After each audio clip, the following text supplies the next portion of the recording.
हाँ ज्योति शर्मा, आप स्टार्ट करिए अब। A very good evening to one and all present here. आपका वीडियो I ऑन नहीं, welcome you. वीडियो ऑन नहीं है ज्योति जी।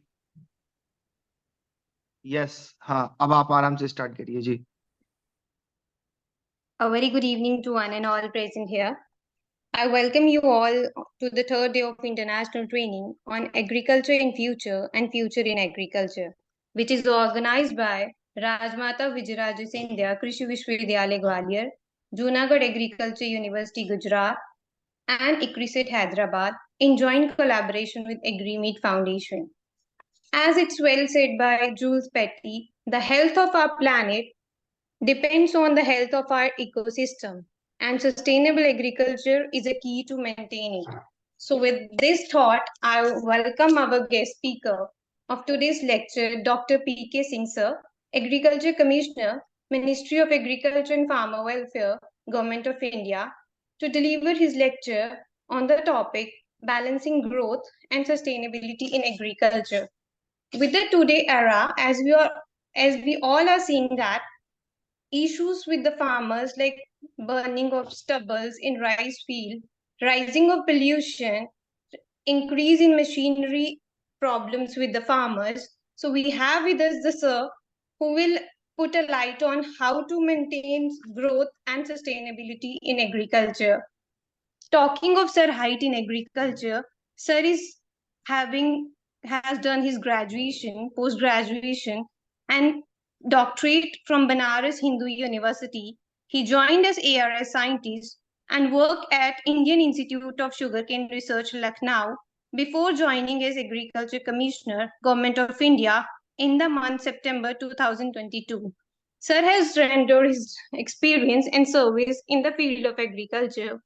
So, with this thought, like Sir have worked with farmers, different policy makers, and with intellect of students and faculties, so he can deliver us how we can make our agriculture in today's era very profitable for the farmers, and how can we bring sustainability so that we can manage the resources in a very better way. Sir, I welcome you for the today's session. So, over to you, sir. Thank you, Jyoti, and the organizers for giving me this opportunity to have a very good discussion with something like 325 participants who have joined so far. So, my voice is clear to all? Yes sir, yes sir, Okay. Perfectly Audible sir, perfectly Audible. Okay, thank you.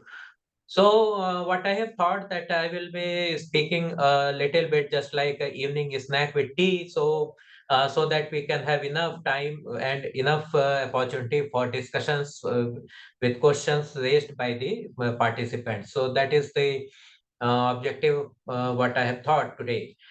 So, friends, just to go through my this presentation, and then you can note down the questions, whatever you think about the balancing growth and sustainability in agriculture. We will discuss it in the end. So, balancing growth and sustainability is a very important topic, just not because we'll move. Yeah. See, when we talk of the growth, so since independence, when we started taking the data from 1951 onwards, so we have jumped a lot in this production and productivity and all those things. With total food grains production, as we can see from 22-23 data, that we are now at 329.68 million ton of total food grain production, with rice still number one with 135 million ton, wheat 110 million tons, nutrient coarse cereals 57, which includes maize, that is the main coarse cereal, 38 million ton, then bajra 11.43, jowar, ragi, pulses. Yes, pulses, the progress is not as good as in the other grains. So, but still, in oilseeds, there's a lot of progress with 41.35 million tons, where groundnut is 10.29, soybean 14, 0.98, and rapeseed and mustard, the three major oilseed crops, cover almost maximum of this.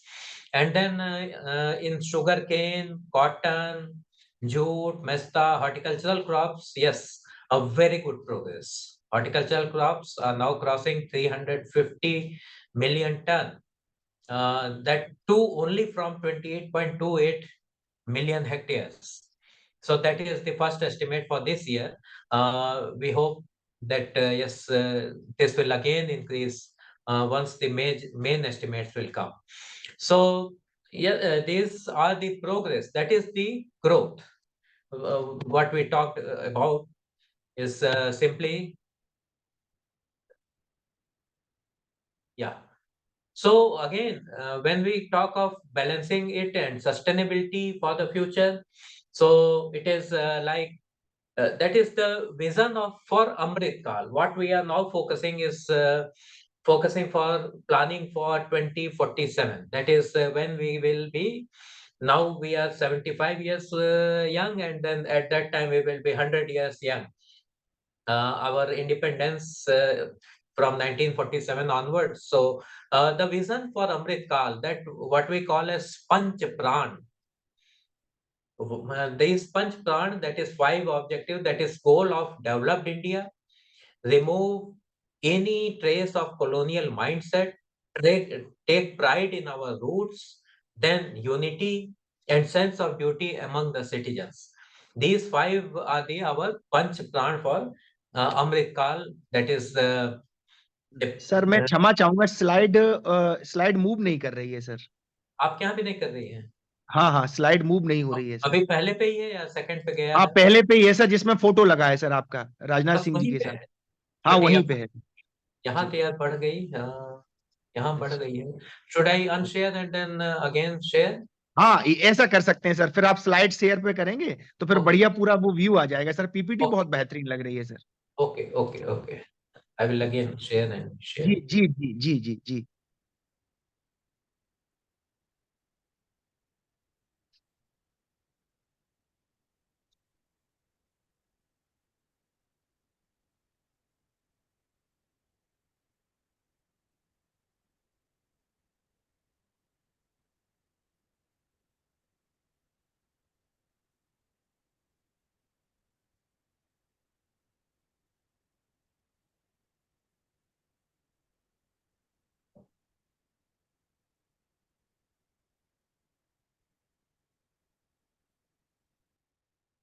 Is it visible? जी sir, अभी अभी अभी PPT visible नहीं, PPT. अब दिख रहा है? एक सेकंड सर, एक सेकंड। अब अभी भी नहीं सर दिख रहा वो, अभी भी नहीं दिखा है। अब आप सिलेक्ट कर रहे हैं उसको, जो है काफी सारी पीपीटीज हैं उसमें, आप एक सिलेक्ट कर रहे हैं, बस वो नहीं, इंटरफेस एक आ ही रहा है। है। एक ही हाँ हाँ पीपीटी है यार। जी। चलो, रोहित जरा, रोहित आपको दिख रहा है, जरा देखो। अब दिखा, देखो। हाँ सर, अब आया, अब आया सर, अब आया। देखने लगा? अब, ओके। हाँ अब दिख रहा है सर। सर नहीं दिखा। स्लाइड शो फॉर्मेट में अब दिख रहा है, स्लाइड शो में। हाँ, स्लाइड शो में दिख रहा है सर। अब आप इसको मूव करिए सर, पीपीटी को जरा, फिर हाँ देखते हैं ठीक मूव। है, देखते हैं। अब दिख रहा है? सेकंड पीपीटी स्लाइड गई? सेकंड स्लाइड नहीं आई सर, वो फर्स्ट ही चल रहा है। सर ये ये क्या हो रहा है? आपका स्लाइड शो में नहीं दिख रहा है, आप ऐसे ही प्रेजेंटेशन दे देंगे क्योंकि स्लाइड शो में शायद आएगा नहीं वो। क्यों? ऐसा क्या हुआ? नहीं सर, आ नहीं रहा है वो। Just again I will share. बिना उसके तो मजा नहीं आएगा ना, फिर तो हाँ, क्लासरूम लेक्चर हो जाएगा। क्लासरूम लेक्चर हो जाएगा, सही कह रहे हैं।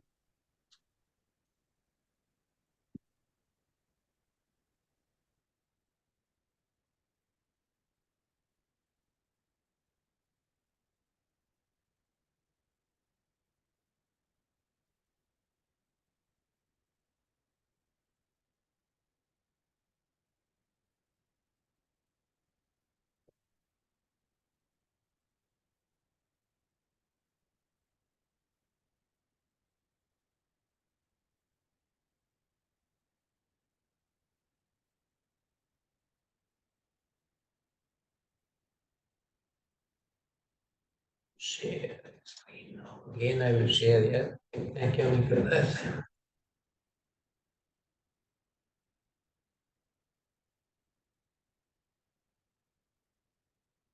तो दिख रहा है जो कुछ हम कर रहे हैं, कुछ दिख रहा है उस पे?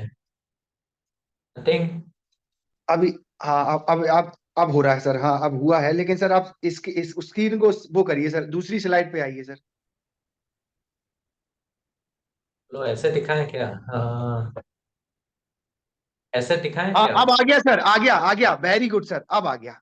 आगे अब आ गया, इसको आ गया जी। स्लाइड शो में करके देखें एक बार, चलो कर सकते हैं सर, करिए करिए देखो। सर। हाँ देखो आ रहा ठीक है, हाँ कर सकते हैं। है स्लाइड शो स्लाइड दिख रही है ना अभी? हाँ स्लाइड दिख रही है सर, स्लाइड दिख रही है। Hmm. Success of agriculture in India after 75 years of बिल्कुल इंडिपेंडेंस। बिल्कुल बिल्कुल बिल्कुल बिल्कुल यही है ना? जी जी। ठीक। अब थर्ड दिखने लगी? नेक्स्ट स्लाइड दिख रही है? नहीं सर, वही दिख रही है अभी।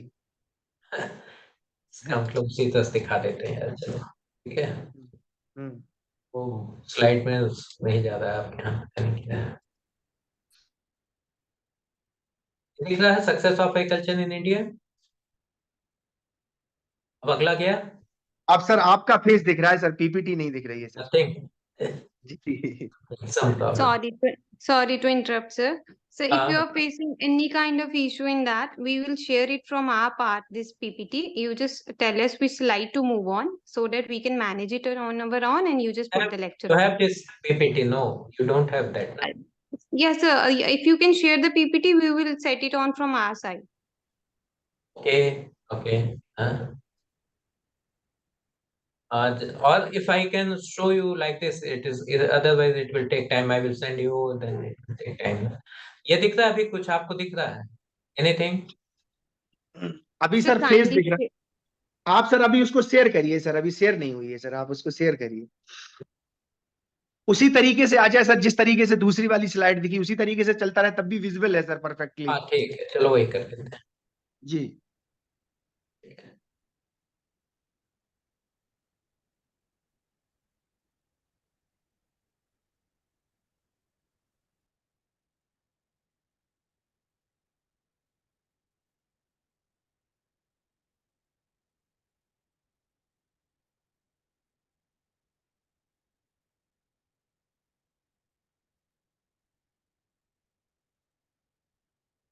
ये दिख रहा है क्यों? Anything visible? Yes, अब sir. Sir It is quite visible. Line दिख रहा है सर जो पीपीटी है। कुछ दिख रहा है ना? नहीं। Anything visible? ये जी दिख रहा है? जी Yes, visual sir. Yeah, visual sir. Sir. तो चलो ठीक इसी तरह दिखा देते हैं। ओके, जी ये सर तो जी। हम this is after now this that is what I was telling that we are planning for now 2047. So that is planning for 2047, that is the vision for Amrit Kal, that is Panch Pran, what we call it as. So that is goal of developed India: remove any trace of colonial mindset, take pride in our roots, unity and sense of duty among the citizens. So again, our honorable PM says in almost every meeting and every time he says that it is time for India to realize the fact that 21st century is truly India's century, as has been said for years by several people. The rise of new India is essential not just for India but for the world, and this can come through only when we can build up a self-reliant nation. The moment we say self-reliant, it means we should be Atmanirbhar or self-reliant in agriculture also. That is the point where the main focus will be for the growth and development of agriculture and balancing it for sustainability. So a transformation of governance cannot happen without a transformation of mindset. That is another point. Still our mindset is say somehow the legacy of colonial mindset, that still we always wherever you will see that farmers are being portrayed as something neglected by the society, or not a very good sense, or not in a very good mode they are being shown. So a transformation in mindset cannot happen without transformative ideas. Something new has to come. And that so for that transformative ideas, we will be making a Sashakt Kisan, Suposhit Samaj, and then the outcome will be Sampanna Bharat. So that is the kind of thing what we are now planning, and that is what is our aim on this. So if we see the population in 2022, that was 140 crore, rural was 90 crores, agricultural laborers are 49 to 50%. Half of the population which is going asking for some kind of labor work is dependent on agriculture. Again, per capita land availability is too less, 0.13 hectare. And then food grain production was something like 329 million ton. And when we see our target, that is for 2047, the population will be 163 crores. Rural population will be almost same, that is 47%. Food grain production requirement at that time will be 405 million tons. That is something like 80 to 90 million tons more what we are producing at present. So not only this, the problem doesn't end here.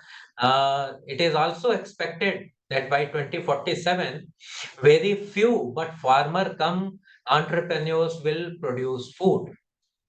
It means most of the people are going to shift from rural economy to urban or semi-urban or rural economies. They are leaving agriculture at a very fast rate. That is now becoming a reality in the mountain areas, the hill areas, and several places. Now villages are only, I don't know who is inhabiting there. Maybe some old people or someone who is not getting anything else outside. They are now there in the village to do the agriculture. So that will again will create a scope for those entrepreneurs who are uh, ready to do farming in the villages. Now that is an opportunity also. These small farms will now go for contract or something like that. So they will be giving to someone else for doing the farming.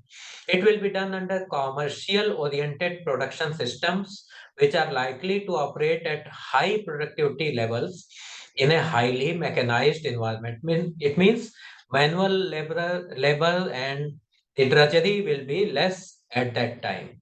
And that we are now seeing that this is also becoming a reality with the coming of drones and then heavy mechanization, whatever we are seeing in the rural areas is a step towards that only.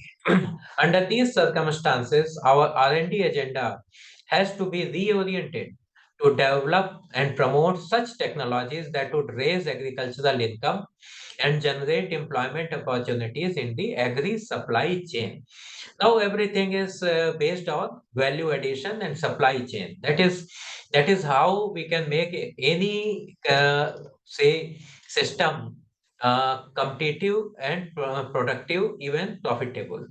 So again, if we see that the rapid pace of development is so complex now that the business, whatever we are doing, that is agri-business or the agriculture or whatever, the use of advanced technology is increasing day by day.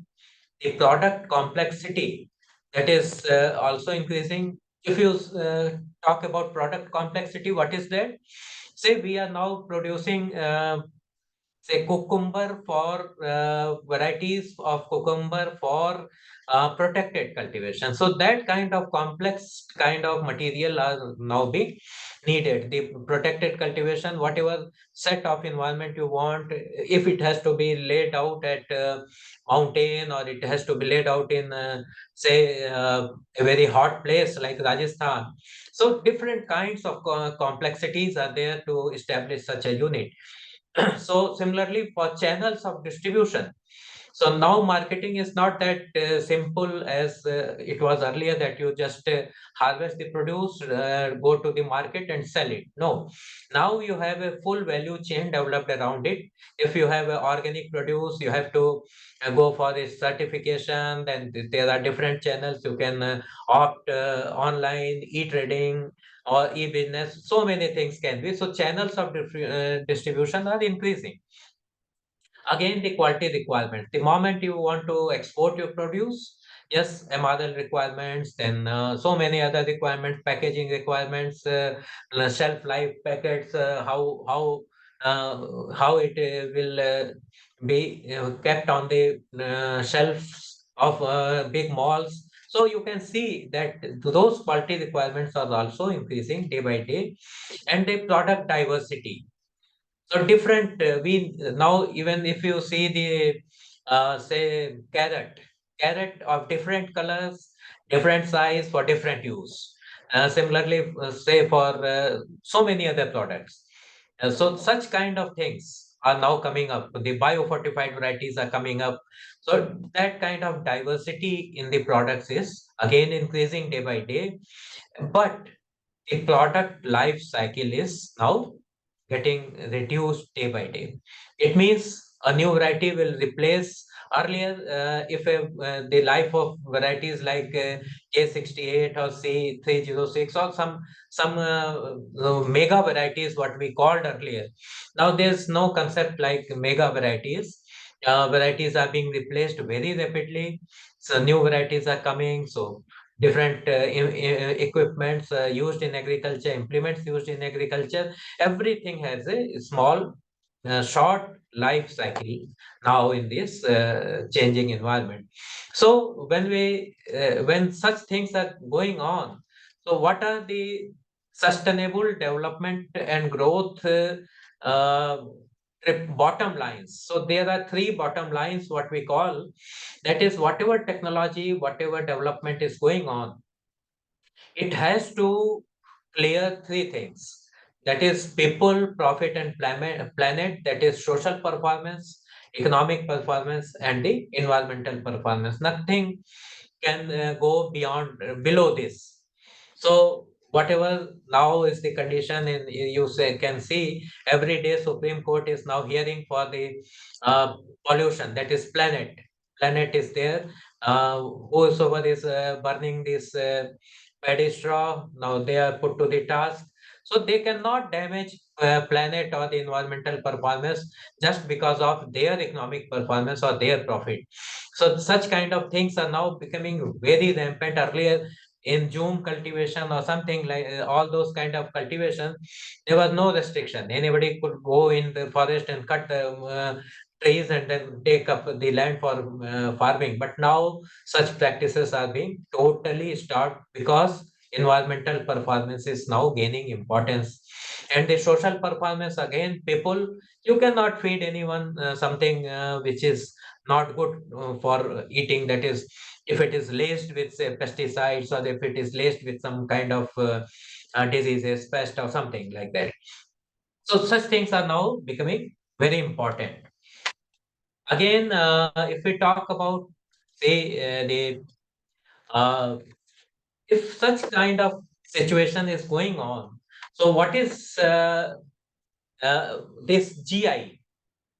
So that is that GIs are the most important example representing the our sustainability issues which we have inherited from our ancestors. So they have sustained these varieties, they have sustained these technologies, and they have sustained these values in the production system that now we are registering at as GI. And on the other hand, such kind of complex production systems, that is hybrids and all those, are also coming in the market.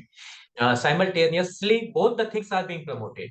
So that is, say, if you see the GI list, a large number of now crops and varieties are under, say, GI, like Nawara rice, Palakkadan Matta rice, Kaipad rice, Kala Namak, Bhalia. So they have a different set of market.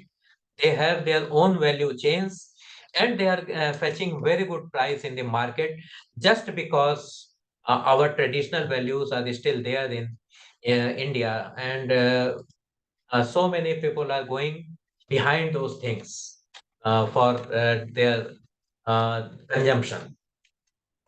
And similarly, for horticultural crops, a lot of varieties are there which are now being GI, even the GI tag. So then, where is the balance? So what we have discussed so far, what we have I've told so far. So what we are balancing now? That is the thing. What is our Panch Pran and all those? From where that balance is coming?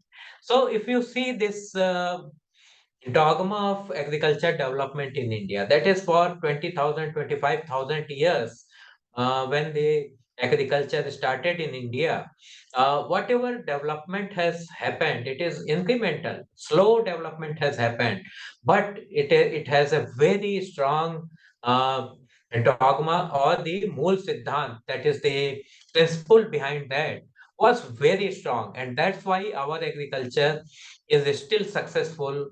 And that is the prakriti, that is whatever natural resources we had with us, we build our sanskritis, that is our development around that only. And then there are certain vikritis coming up, and then we again go to our prakriti for finding solutions for those vikritis. So just for an example, I will tell that prakriti gave us Oryza sativa, that is rice. And as per our Sanskriti, say in Punjab, we want to eat pulao, so we developed basmati. And if in South we want to have some idli, dosha or something, so the different kind of rice. And then in in UP and Bihar and all those areas, we wanted some fragrant rice for daily eating. So such kind of kala namak and all those varieties which are still in cultivation after 2600 years, that is from the time of Buddha, they are being cultivated.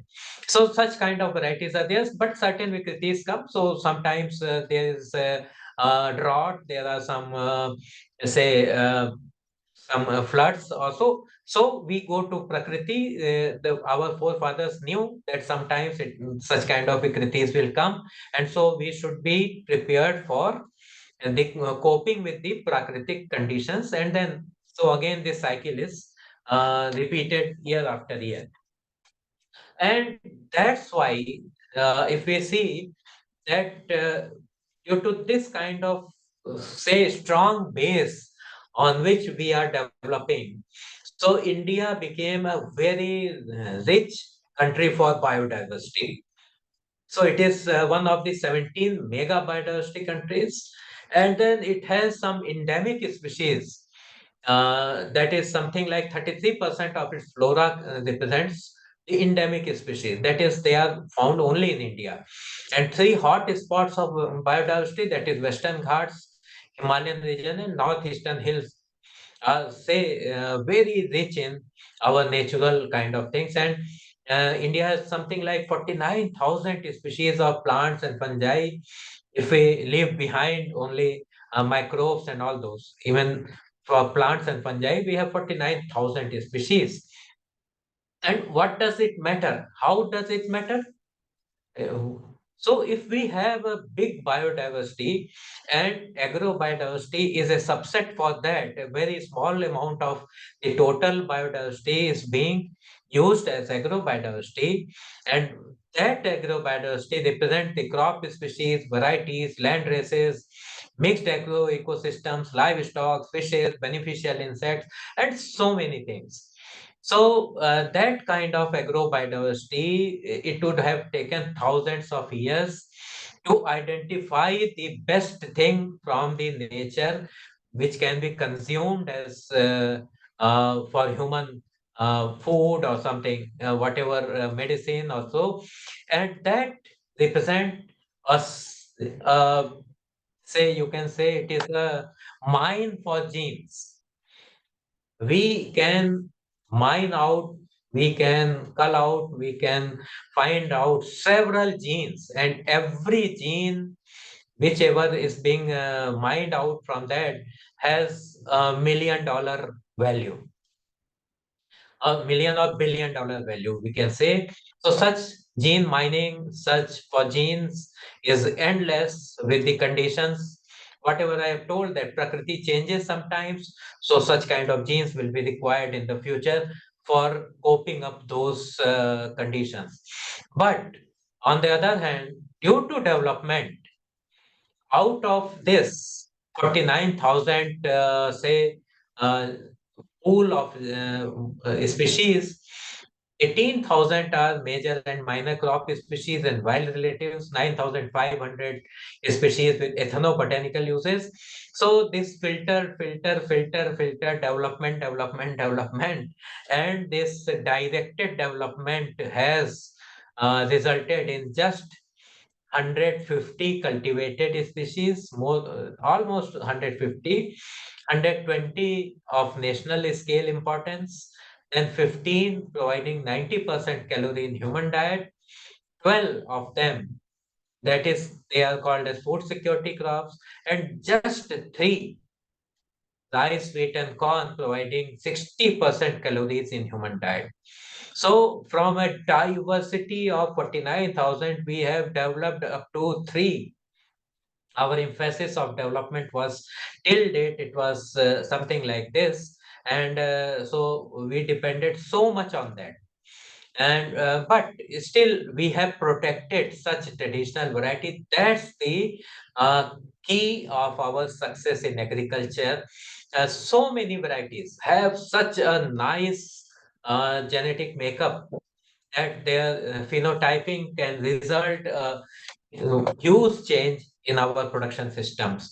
Several varieties of rice have something. Someone has curing stomach ulcer. Some can be say cooked without any cooking system, absence of the need for cooking, instant cooking, bora rice, and all those things are there. And that's how we are sustaining the total climate change and all those things. So climate change being a reality, so these people, the tribal people, the farmers who are uh, living with the environment, we have left the nature. We have come in the, say, to Delhi or some city, but those who are living still in the forest area, the tribal belts, the village areas, they are living with the nature, and but they have a strong perception that how the nature is going to change, and that's why they have just how somehow they have maintained all those variability, whatever they got, uh, even though it was a selfless service. Nobody is paying anything for to them for maintaining such kind of variety, whereas our gene banks are requiring a lot of investment and then promote keeping those variability alive for the future. So if you see the history of conservation of PGR in India, so that is, it is started back some 20,000 years, as I have told earlier, and then women played very pivotal role in this uh, total domestication and identification of the end uses for each of the whatever this genetic resources we had. Say a very simple example, some mango, it was commonly found, and a lot of desi varieties or local varieties were there in the case of mango. But which variety is good for pickles? Which variety is good for consumption? Which variety is good for chutney and all those things? Those things were identified by women. So they played a very pivotal role in deciding the end uses and then identifying the varieties. Now it is a big question that economic botanists are there to identify the characters, and then we are going in for dust testing or some release proposal. We have to fill the different characters of a variety, but our forefathers identified with, I don't know how they identified there's all those special characters inside those varieties, and they conserve that. They must have tested it, they must have eaten, they must have say invested time on that to identify the best ones for us. So we should thank to them, and that is from where we are going to balance it out again to this seed industry, our varieties, how it is going, how international trade of varieties, international transfer of germplasm from one country to another. So all those systems which are now active for last 30 or 40 years, they are built around whatever sustainability or the systems were developed by our forefathers. Now we are using all those germplasms to develop new varieties, breed new varieties, and say take out some profit out of that. So this kind of system is going on, but again, say when the topic says future in agriculture and agriculture for future, so our system, our prime minister thought that yes, we have to again look back to nature if we have to go through again the climate change system, so whatever are coming in the future. Say whole Africa, Asia, and other places are now facing a lot of problems related to climate change. And then we have, with our the experience of our forefathers, we have a group of crop that is called as millets. So that is a solution for food and nutritional security for the future in the climate change era, and which is good for consumer, good for cultivator, and it is good for climate as well. So such kind of things we had, our natural resources. So we are rich in these things, and if you put millet in this perspective, that how it is going to fulfill the sustainable development goals. So there are 6 major goals which these millets can say help us to achieve. That is zero hunger, that is second SDG, and then third SDG, good health and well-being, and 8th SDG, decent work and economic growth, 12th SDG, responsible consumption and production, 13th, climate action, 15th, life on land. All these SDGs are just, we can hit them with just a group of crops called as millets. So this International Year of Millet is really something which we wanted to say the balancing growth and development together. So we can have several kind of value chains developed around millets for the future. We have several requests from African Union and all those places that India should lead in this climate change era for development of millets, which are moisture, water conserving, and all those miracle things are there. And this is a great thing which our forefathers gave us out of the 49,000 species. So again, several things for sustainability and balancing it out.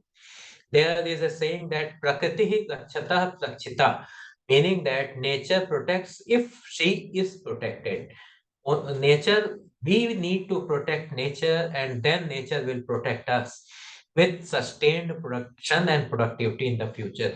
We cannot just burn out the you could have seen today's newspaper that Supreme Court was very angry that why people are burning this paddy straw.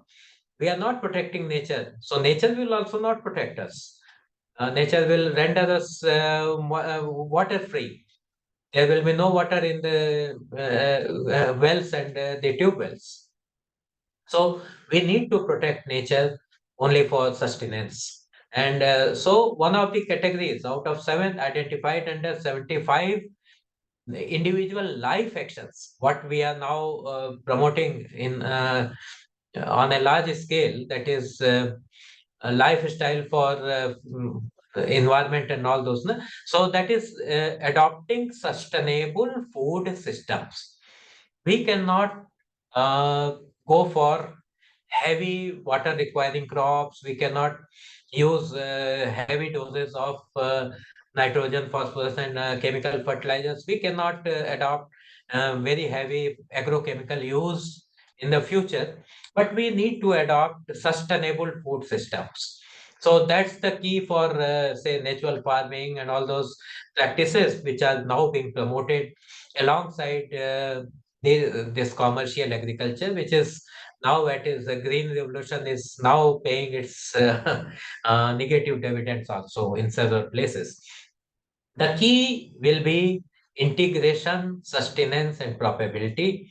Profitability is a must, and then this can be achieved through effective governance, collaborations, convergence, innovations, and infrastructure. Say in 1 year we have a lot of grain produced, harvest is very good. So where to keep that?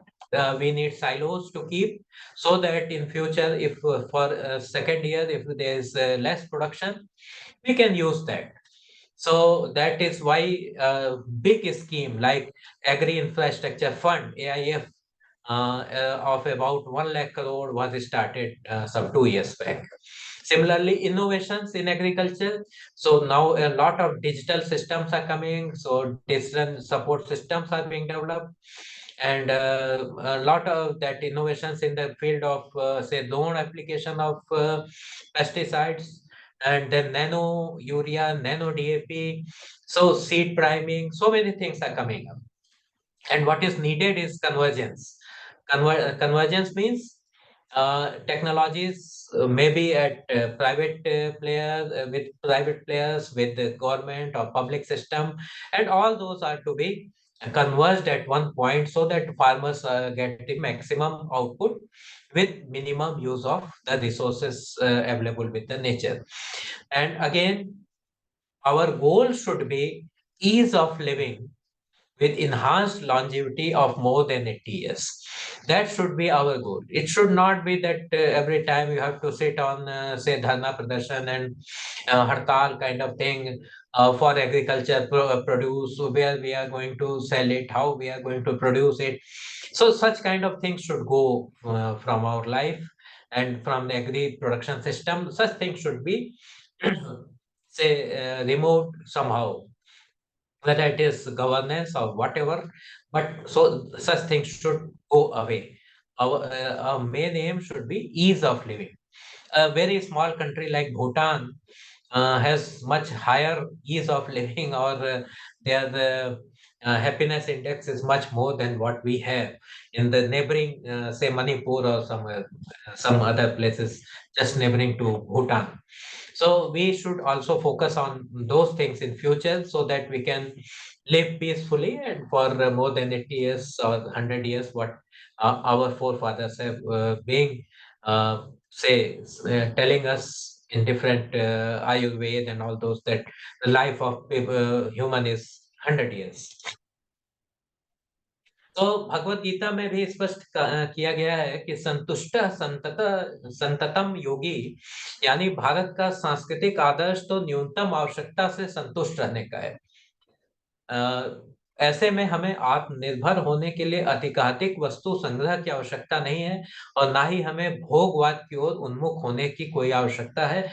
We can balance out our agriculture growth with our consumption pattern. A lot of food which is being at present wasted in 5-star or 7-star or other hotels, even in our home.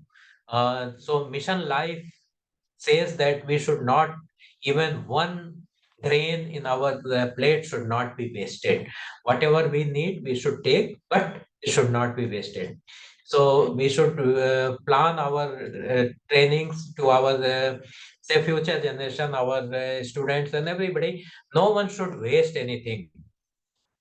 And what initiatives will be required for all those things? That is, it is well said that 1% growth in agriculture can lead to 4% growth in manufacturing and 10% in service sector. So you can see a lot of this pizza delivery boy or whatever you can say, they are all built upon agriculture or food items.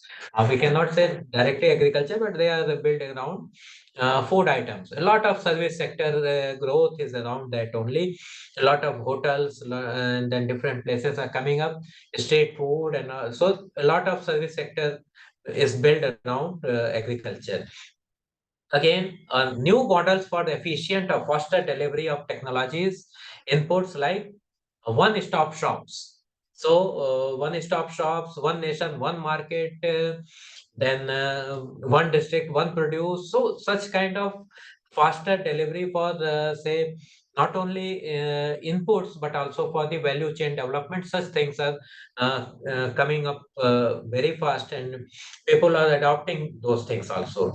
So somewhere something is famous, somewhere something else is famous, and then if we are just linking it with the value chain, so a lot of good things are going to happen with those who are producing those things. Na?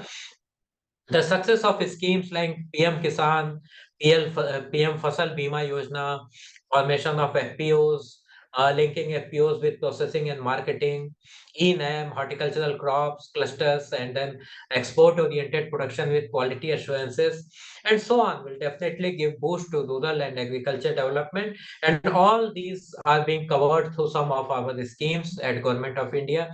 We have APIDA kind of organizations here. We have organic clusters of horticultural crops, not only in here in this area, but also in northeast and different places. We are coming up with that.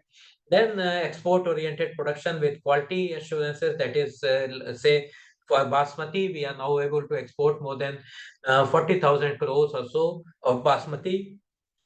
Last year it was 38,000 crore of basmati export. So such things, MRLs and all the such kind of production systems, that is good agricultural practices and GAP and all those are being followed. So such all these are being promoted under different schemes, and that all is for changing the mindset. And uh, again, in future, it will be necessary to have availability, affordability, accessibility, and self-sufficiency to safe and nutritious food. Say again, I will give an example of Ukraine, from where we were earlier importing sunflower oil, and we world over wheat was supplied from that. The moment this war broke out, our conditions was still we don't have much problem with that, because our sunflower consumption was also less, and we are producing self-sufficient in wheat. But the prices of wheat started soaring world over, and we have to take a lot of action for that, to control the wheat prices in India also. So we have to be Atmanirbhar if we have to become a Vishwa Guru or something very strong nation in the future. Atmanirbhar Bharat means it should be Atmanirbhar in agriculture. It has to sustain the growth in agriculture production, and there will be a need to increase fertilizer production, promote Make in India initiative, promote Digital India initiative in agriculture, promote ENAM initiative, startups, and many more things are to be promoted for next 25 years to cope up with this population explosion, or whatever you can say. We will be something like 160 crores in 2047. So there, that is what I was telling, that it is necessary to identify our strengths in agriculture. That is, whatever resources we have, that a gift of nature to us, we are now focusing on that. So International Year of Millet is one such example. Also, we are now going to, maybe in years to come, we can go for International Year of Makhana. We can go for International Year of some other crops. So such kind of whatever are called as minor crops are now gaining importance. And so the importance of again the importance of farmers growing those crops is also coming up very fast. Natural farming, organic farming, these are all providing a new outlet to the produce, whatever is being produced by the different agencies or the farmers. So they are commercial benefits are always there. If someone can link it, the traceability issues are now coming up. Who is producing the cotton, who is producing the lint, who is producing the yarn, everything is now traceable, and such kind of cotton fabric is giving you something much more than what normal cotton would have been given. So utilization of unused land areas like rice fallows, reclaimed saline alkaline soil. So technology advancements can bring these areas under cultivation, and that will be of utmost importance in the future to make our nation self-reliant for the agriculture. Again, friends, this is the technology-based solutions are coming up, like nano urea, zone-based displays, efficient and effective microbial consortia, customized mechanization options like say this paddy straw parali, and they are now going in for baling and then production of CBGs and FOMs, LFOMs, and all those production systems are coming in. So such kind of mechanization options are also coming up. Balers are coming in a large number in Punjab, Haryana, and getting good employment also, creating some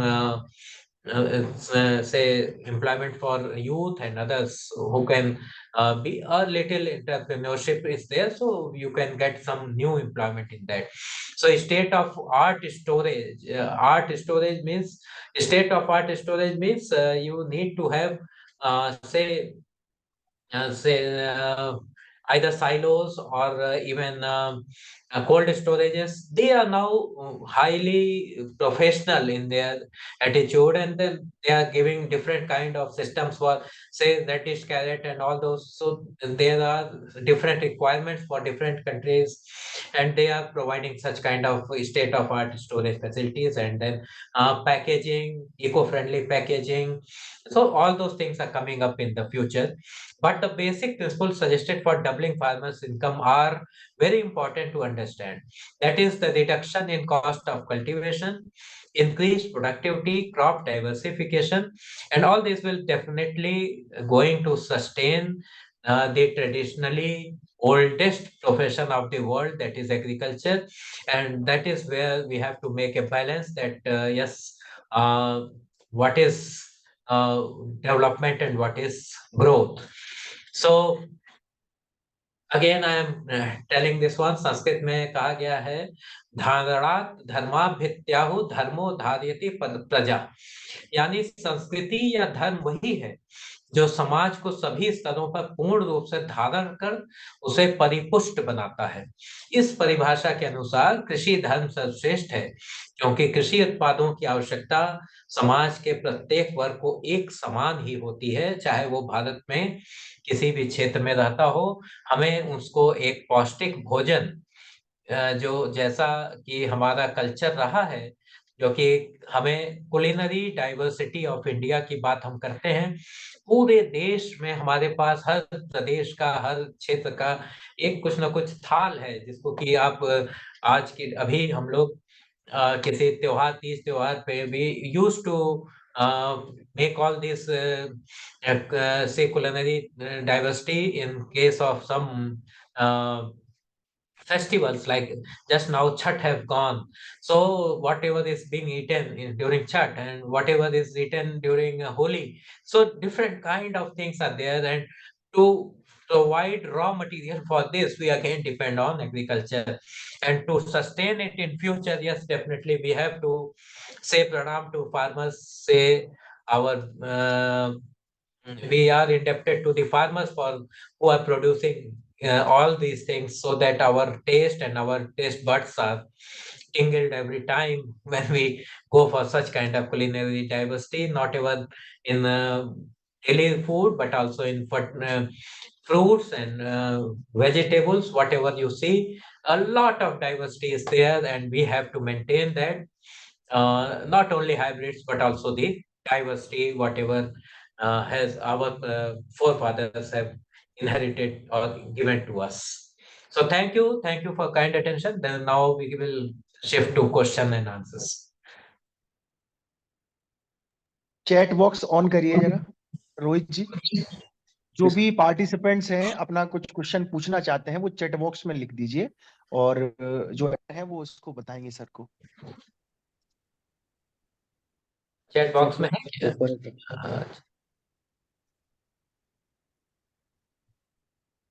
Okay, someone can ask even from directly. If someone has any question.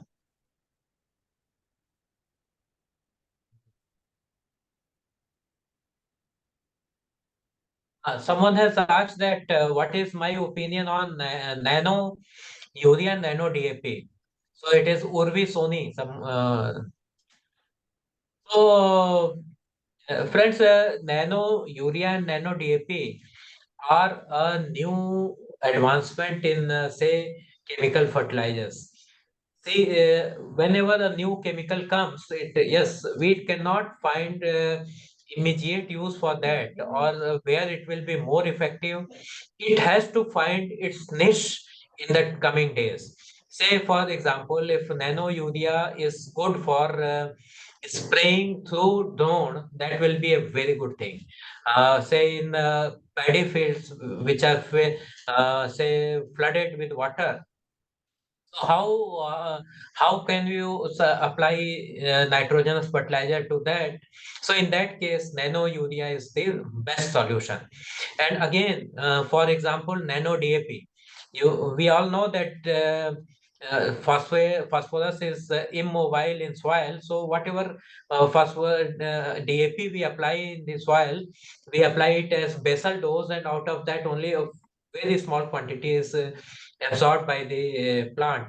And in that case, if we treat our say seedlings, or we treat our seed coating, seed priming can be done with nano DAP, so it will give you a very good initial vigor in the development. And after that, yes, once our seedling or seeds are established, they can take out whatever DAP is required from the so these are new class of chemicals, and we are in process of searching new prospects for such.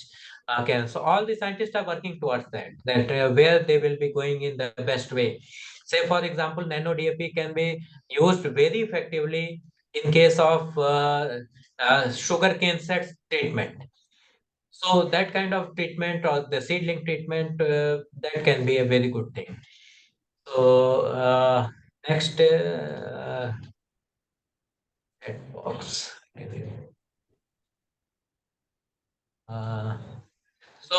Someone has asked Sri Vamsi Kumar, that is, to what extent can Indian agri-food systems are to changed for achieving sustainable development goals? That is what I have told. Yes, we are not supposed to change our systems because we are again developed on a very set principle, that is the dogma that Prakriti, Sanskriti and Vikriti is. So that dogma should always be kept in our mind, that for 20,000 years we are sustaining. So we are not dependent on anyone for the just maybe for some pulses or some oil, say oil palm or something. So such kind of uses, if we only on those things we depend on these imports. But for other things, yes, we don't have to say change much to fit in this SDGs or something. Say we have millets, so they are covering something like 6 or 8 SDGs. So let us hope that we will continue with this rapid development without affecting environment to that extent. What others are doing is just, for example, agrochemicals. We are still not using more than a liter per hectare, whereas in different say developed countries they are using something like 8 to 10 liters per hectare. So we are okay, not in that way. anyway, we are not behind anyone for sustaining the growth and development. Then, sir, biopesticides play important role, safe for consumption than chemical pesticide. What's the focus on it? A lot of focus on it. All these systems are available. It is the extent of pest attack and the availability of pesticides for that particular uh, insect or disease. So biopesticides and agrochemicals both have to play. So that is where we promote the integrated pest management systems, not only biopesticides, but also the agronomic practices and other things. That is something that can be. So chemical pesticides not only include the agrochemicals, they also include something like pheromones and all those. So all these are to be used in a balanced way so that the pesticide load is also not there, but we have to save the crop also. It is just as similar as in case of human being. So if you have say some disease, you have to go for say not just Ayurveda, you have to go for homeopath. You may have option for going to allopathy, right? So all those are in a balanced way. So for that, we need to have some balance, that is integrated pest management systems are there. Then coming to, can there be scientific price forecasting for agriculture produce, enabling farmers to produce the things that are in demand? So what you are trying to ask is that we are at present not demand-based development is there. What we are trying to promote, so far what we are doing is produce-based demand is being created in the market. Say if we have extra produce of rice, we are giving it free to farmers. So such kind of things are there. But if everybody will demand, say, tomato, yes, definitely the price will soar up to say in August. That was the condition. It is very difficult to forecast the demand because there is a lot of elasticity in the demand, and some things, yes, for wheat, rice, such things we can have estimate that this much last year this much was the consumption, so this time this much will be the consumption. But for fruits and all those, it is very difficult to produce as per the demand. Say if the demand for onion was high this time, but due to some weather changes and this early rains or late rains, the kharif crop of the onion was badly damaged in Karnataka and Maharashtra. So the onion prices are now up. So even farmers cannot say forecast that this I will go for this and then I will definitely give this much. So they are also dependent on the weather and environmental conditions. So yes, there should be a balance of forecasting demand also.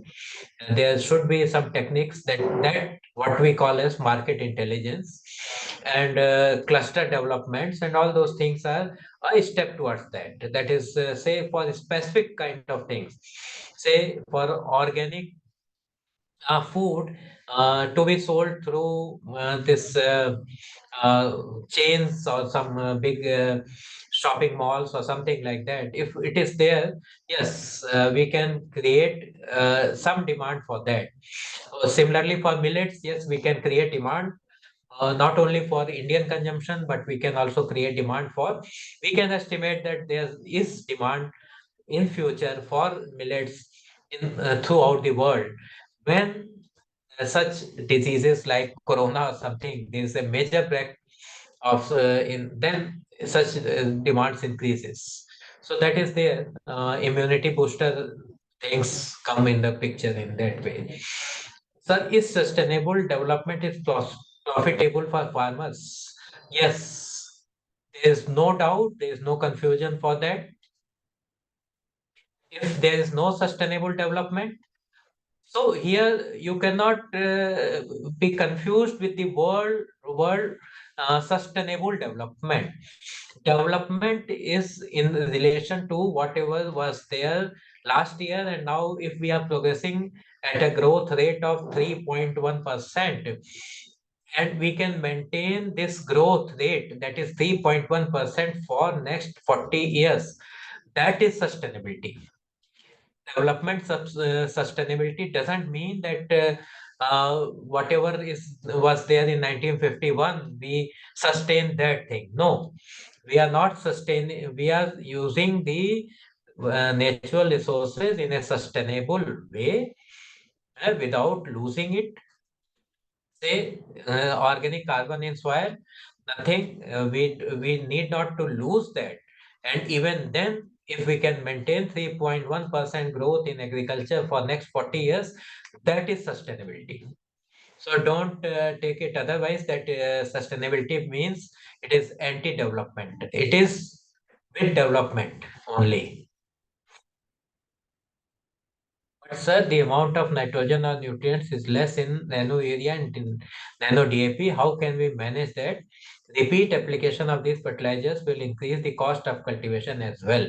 Yes, right. The amount is less, but whatever, if you see the moment you remove these, I should not say, but I have to tell, if you remove the subsidy portion from the fertilizers, the amount will be uh, farmers will be then using it just like nobody is going to purchase gold if it is very costly. That's the thing.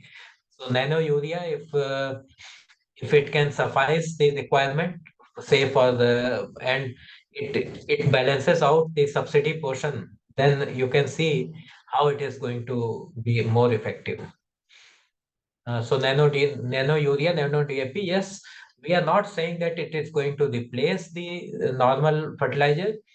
We are saying that yes, it can be used in a different way, say for seed priming, seed treatment. There is spray for different conditions where, say, for protected cultivation, you need not to go for normal urea. You can go for nano urea, nano DAP. So that can be a different niche of use. That is a total new prospects for such crops are coming up. Again, pollution, which scientists are predicting nano pollution. No, nothing like that. But nano fertilizer can bring pollution, which scientists are predicting as nano pollution. No, nothing. Whenever you dissolve anything, that become ionic. Say, even if you dissolve 2% solution of, make a 2% solution of urea, what you are going to get is ions. Ions are always smaller than nanoparticles. So don't confuse with that. There is nothing like pollution of nanoparticles. Well tested, no problem. Heavy metals will be less as compared to this the rock phosphate or somewhere where heavy metals are also coming in the picture. So here in nano, it is pure and it is totally absorbed by the plant. There is no pollution for that. Ions are always smaller in size than that. Next question: how can marginal and small farmers can profitable through sustainable development? Yes, very good question.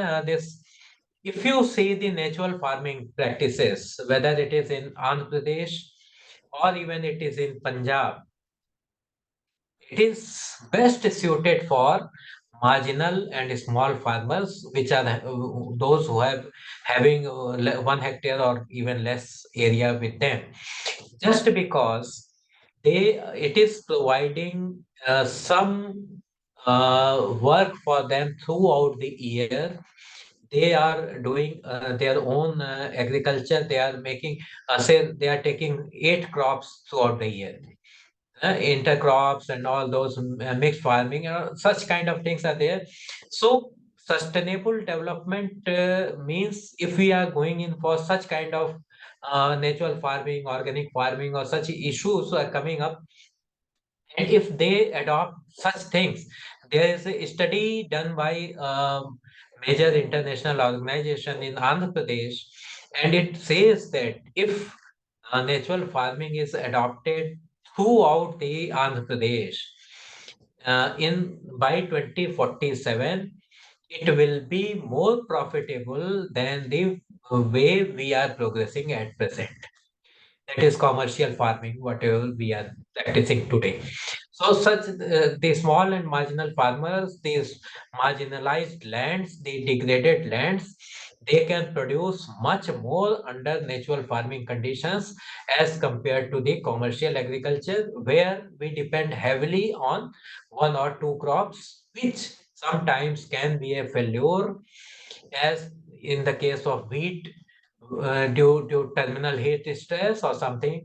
In that case, if one crop fails, the farmers are perished. But in case of mixed and natural farming conditions, if one commodity fails, other commodities are there to help. Okay. So now, second government scheme on millets, did Indian farmer was really benefited by it? Yes, government scheme on Indian farmers. Now the millets are selling at say something like not less than 3,500 per quintal. No millet in the market is available below this rate, and you can say for ragi and either it is ragi or bajra or jowar. Everybody is searching now good quality bajra, good quality ragi, good quality other minor millets like kutki or the samba or whatever kodo, whatever you say. So really, Indian farmers are going to be benefited by it in the coming times. Sir, can we develop policy plans on preservation and processing of perishable agriculture produce to resist price fluctuation at farmers level? No. Preservation and processing is not able to replace the fresh consumption. Say we are so obsessed with say taking the fruits fresh that we don't go for, say in case of tomato, yes, ketchup will be used if you are not going to get a fresh tomato.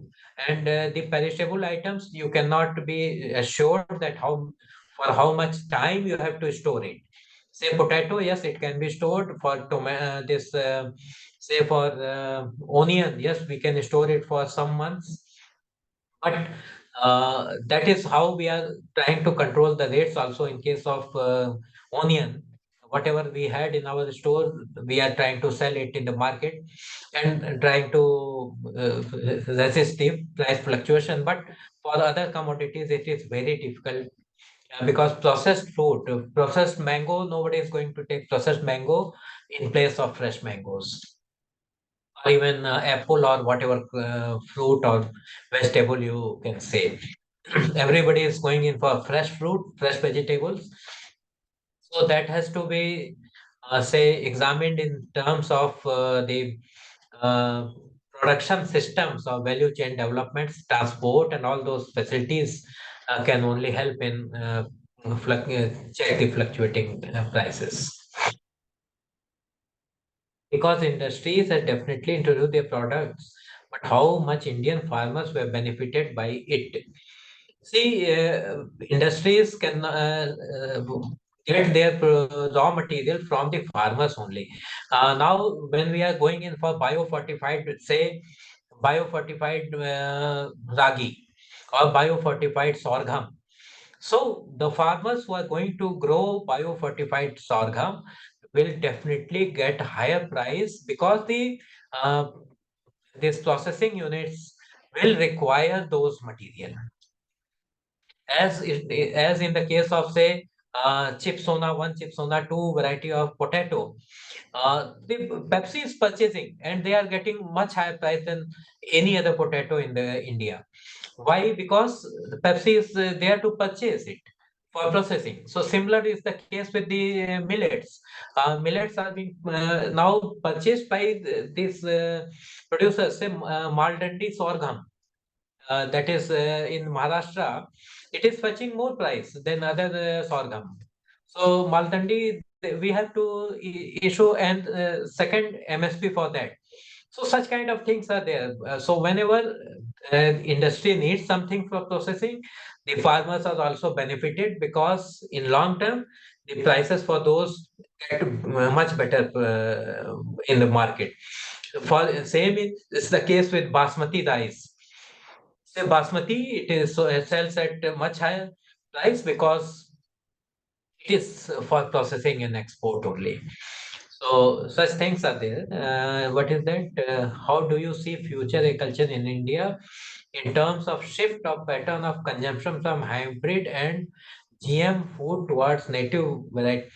We don't have GM, so that is nothing except cotton. There is no GM in India and not even in Europe, but native varieties still they are we are able to produce enough from our native varieties or our released and notified varieties. Yes, there is no need of GM, and but in some cases like cotton, where GM is very much required to control the pests and to reduce the pesticide load in the nature.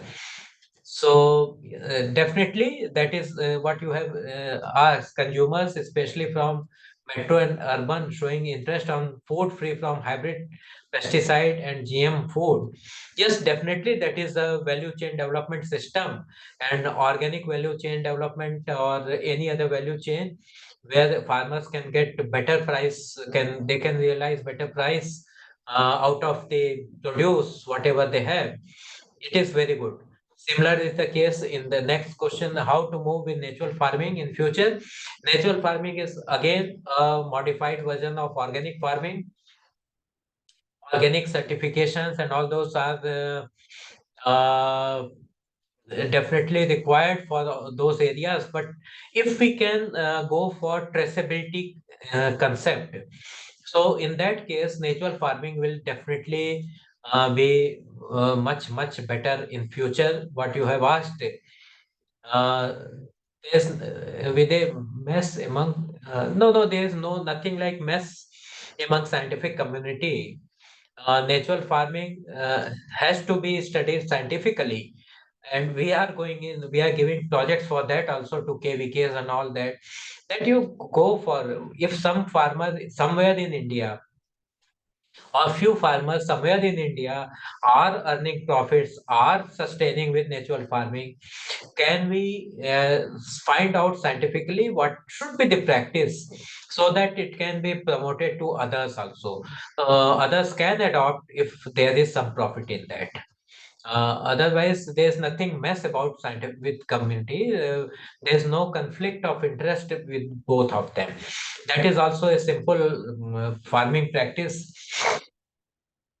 Even internationally, they have say they are identifying some globally important agricultural heritage sites and agricultural heritage production systems. So such kind of systems are there world over. There are systems like that, and they rely a lot on the sustainability of those systems, because if you can link the traceability with your produce from those systems, definitely the farmers are going to be benefited from that. Sir, what is the focus on agroforestry by government, as agriculture and forest are both necessary? Yes, forest is totally separate system, agroforestry is totally separate system. So agroforestry, yes, we are promoting it near the banks of the rivers or the ponds and all those, and even on the bunds of the fields. And we estimate that there are more than 27 lakh kilometer of bunds on which agroforestry can be promoted. And we are having a big project on this. with say now we are trying to provide some clean planting material and good planting material for agroforestry crops. And for that, a total guideline has been published and it is available on the CAFRI website also, and it is available on our website also. You can see that such kind of focus is now there. A lot of funds are now earmarked in the budget also for the agroforestry. Nano urea is alternative of granular urea or not? No, it is not an alternative. It is an additive. You go for 75% nitrogen use, 50% basal plus 25% first use of the up to 75% from granular urea, and then just 25% from nano urea. That kind of systems are now being predicted for the future. Which type of farming is going to be future? Which type means with such a vast natural condition available in India, say right from Himalaya to what is the condition of farming in Ladakh, and what is the condition of farming in say South India. So it is not nothing is fixed. Whatever natural resources are there, the farming practices are to be built around that only. So nobody can predict what is the kind of farming which is going to be in the future, but it has to be sustaining in the nature. Nature should not be disturbed, and our farming should not disturb it to the extent that there's no farming in the future. So what is the future of natural farming? It can have a lot of future. What is natural farming? If we can say, if our organic carbon in the soil can be enhanced to 1.5 or so percent available carbon, 1.52 or something, nothing else will be needed from the outside. Whatever is there, and if we have a group of say 7 to 8 crops to be grown with pulses and all those nitrogenous fixing crops, then microbial solutions, and that can be maintained. So all the forest growing in the Himalaya region, no fertilizer is added from the outside, but they are sustaining it for last say 100 years, 200 years, 500 years old trees are there. They are sustaining in the environment. A lot of say leaves fall on the ground, and then it covers with the organic matter. Then that chain or that is they going on. So we cannot say that there is no future for natural farming, but the conditions are to be defined, the crops are to be defined, and the practices as per the location, specific practices for those are also required. So to achieve sustainable development goals, what Indian food systems can do, I have just told that yes, balancing growth and development, 8 of these SDGs are being covered through that. So yes, we are going to be there. Food diversity should be in order to achieve crop diversity. Yes, crop diversity is our key. Our spices are being traded for last thousands of years. So that kind of diversity we have, and that food that is also bringing a good quality food or culinary diversity in our system. So I think most of the questions are. What is this one? Nutritional security. Yes, nutritional security will always be there until and unless we balance out our food items. Thank you so much, sir, for such a knowledgeable and informative session. I hope your lecture and your PPT was so well prepared, starting from production potential of country, then explaining about how we can improve the production by using different technologies like nano urea, conservation agriculture, natural farming, and many more practices. All our participants were very excited to ask you many questions regarding what are the different schemes. Students are excited to know what are the different entrepreneurship skills they can go after graduation. And many scientists also have asked you many questions regarding what is the future and what are the new perspective they can go in agriculture right now. Being from breeding field, So, sir, you explained very yes, well. Being from breeding so field, you explained. Sorry, just I yes, sir, want to yes, add sir. here that they can visit our website, agricorp.nic.gov.in, and Okay. most of the things are there. Most of the schemes we have kept there, and they can see if any other confusion or anything they want in detail, they can contact me on my email or on phone also. I will direct them to the best person who can inform them for that. Sure, Okay. sir. Thank you for Thank very kind gesture for our participants so that they can get more information from you. I would like to say that being from breeding field and expertise in breeding, you explained very well regarding genetic aspects like gene mining, germplasm protection, and many more. Further, you served as registrar in protection of plant varieties and farmer welfare. So you explained very well regarding what are the GI tags, which crops are getting it in recent time. And also, you explained about various local varieties which are being cultivated by the farmer. Whole cycle of cultivation by varieties of the farm by farmers regarding agriculture products, how to conserve the product, how to make it in a profitable way so that farmer can get maximum benefit. You explain each and every aspect in a very simple way with examples so that our audience and students will be benefited more from you. Thank you so much, sir, for such a valuable session. We would like to have you for more session in future.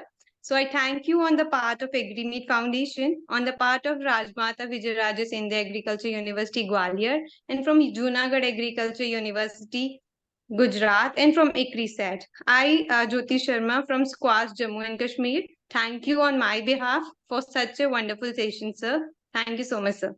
Thank you. Thank you. Good evening to all. Thank you.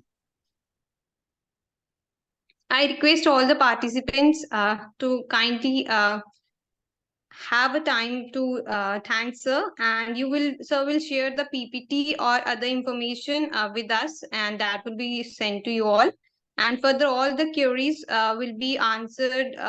Whatever question you would be having, they would be answered by sir, as sir have said you that they will share the email. So thank you to all the participants for such a patient hearing. Thank you one and all for today's session.